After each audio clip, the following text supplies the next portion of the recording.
السلام علیکم ورحمۃ اللہ۔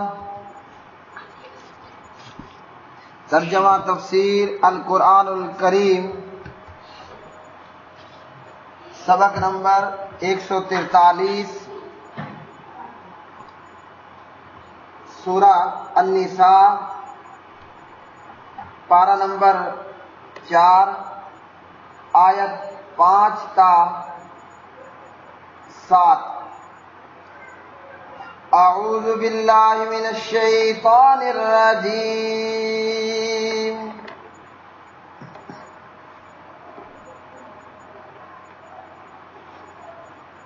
وَلَا تُؤْتُوا السُّفَهَاءَ أَمْوَالَكُمُ الَّتِي جَعَلَ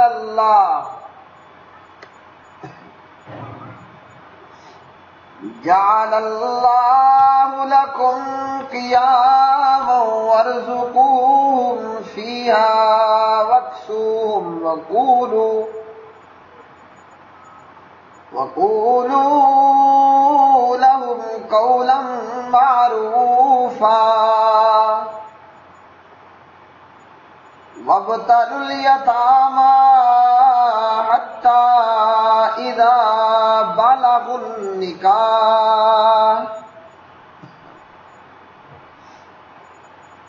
فَإِنْ آنَسْتُمْ مِنْهُمْ رُشْدًا فَادْفَعُوا إِلَيْهِمْ أَمْوَالَهُمْ وَلَا تَأْكُلُوهَا إِسْرَافًا وَبِدَارًا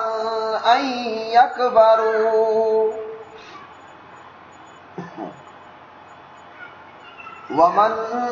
كَانَ غَنِيًّا فَلْيَسْتَعْفِفْ وَمَنْ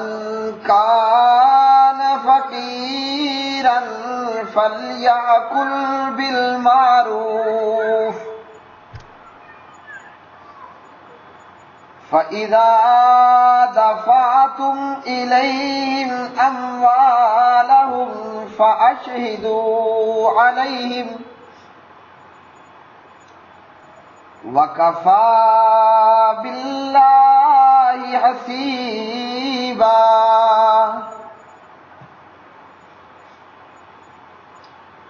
لِلرِّجَالِ نَصِيبٌ مِّمَّا تَرَكَ الْوَالِدَانِ وَالْأَقْرَبُونَ وَلِلنِّسَاءِ نَصِيبٌ مِّمَّا تَرَكَ الْوَالِدَانِ وَالْأَقْرَبُونَ مِمَّا قَلَّ مِنْهُ أَوْ كَثُرَ نَصِيبًا مَّفْرُوضًا۔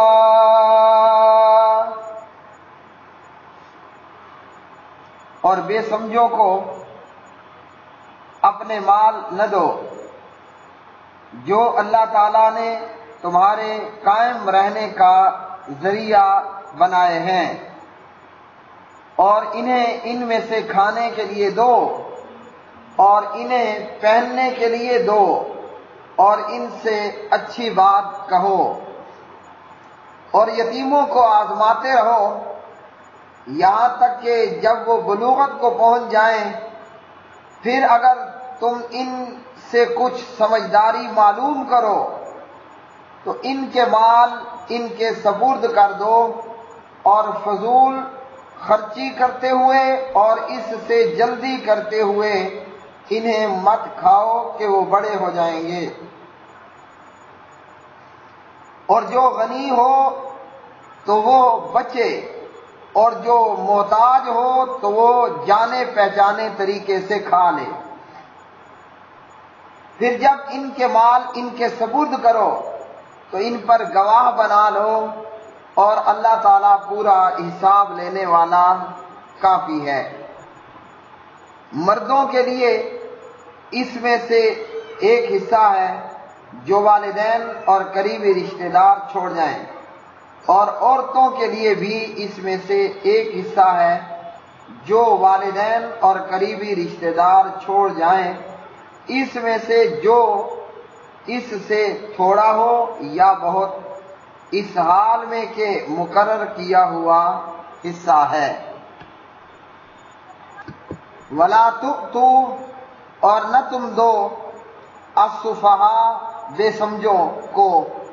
اموالکم، اپنے مال، التی، وہ جن کو، جعل اللہ، بنایا ہے اللہ تعالیٰ نے، لکم، تمہارے لیے، قیاماً، گزران کا سبب، وارزقوہم، اور تم کھلاؤ انہیں، فیہا، اس میں سے، وکسوہم، اور پہناؤ انہیں، وقولوا، اور تم کہو، لہم، ان سے، قولاً، بات، معروفاً، معقول، وابتلوا، اور تم جانچتے رہو، الیتامیٰ، ان یتیموں کو، حتیٰ، یہاں تک کہ،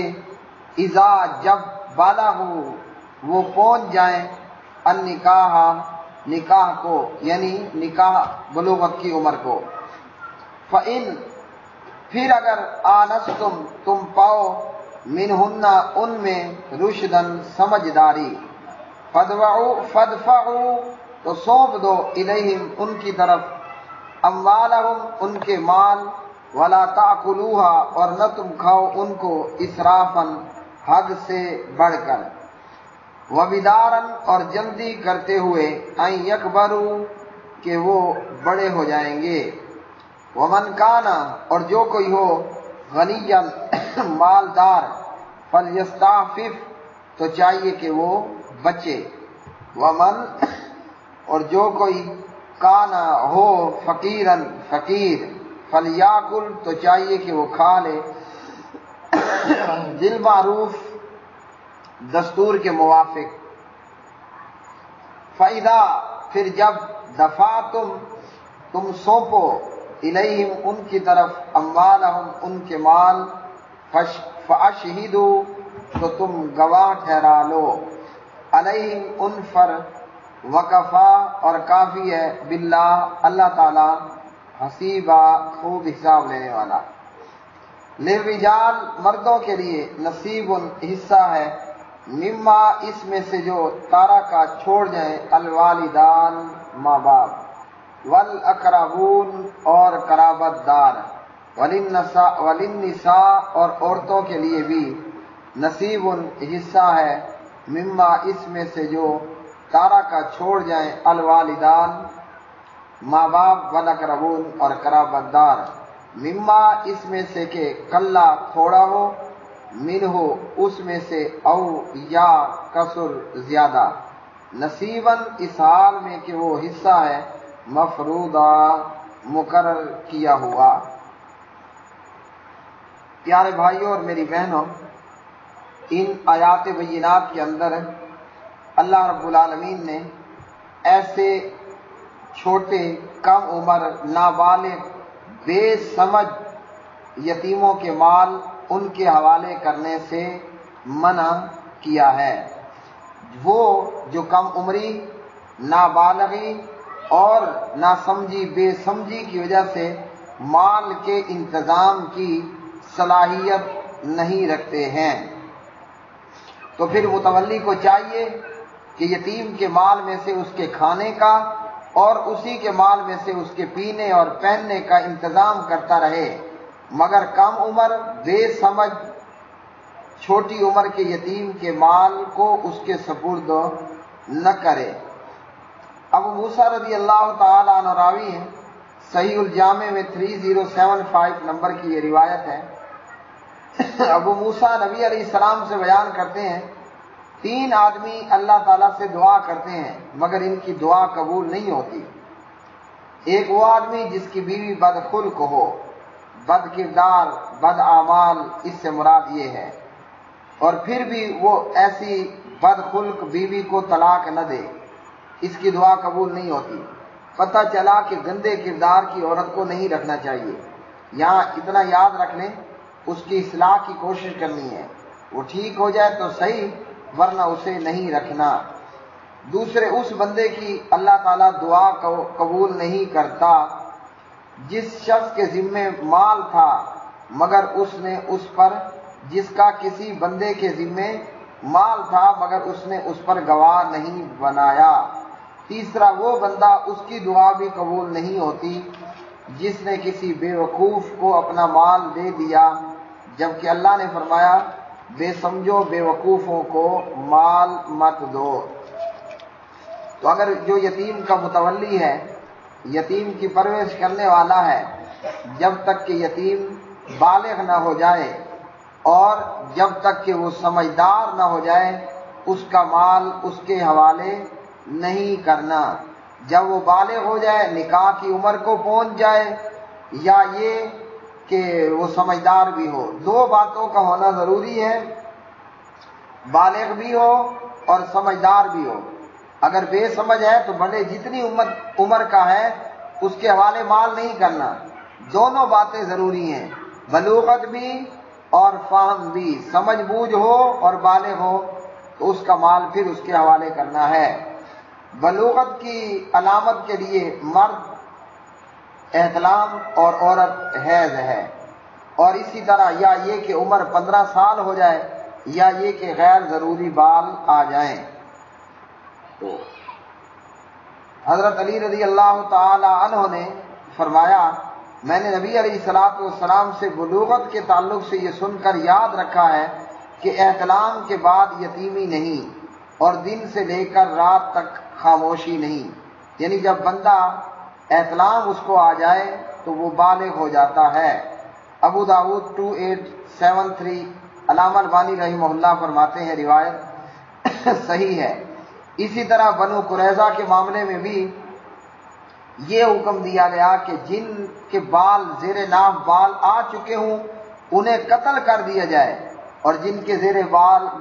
ناف بال نہ آئے ہوں وہ کم عمر ہے اور انہیں چھوڑ دیا جائے۔ بلوغ المرام ابو داود کتاب الحدود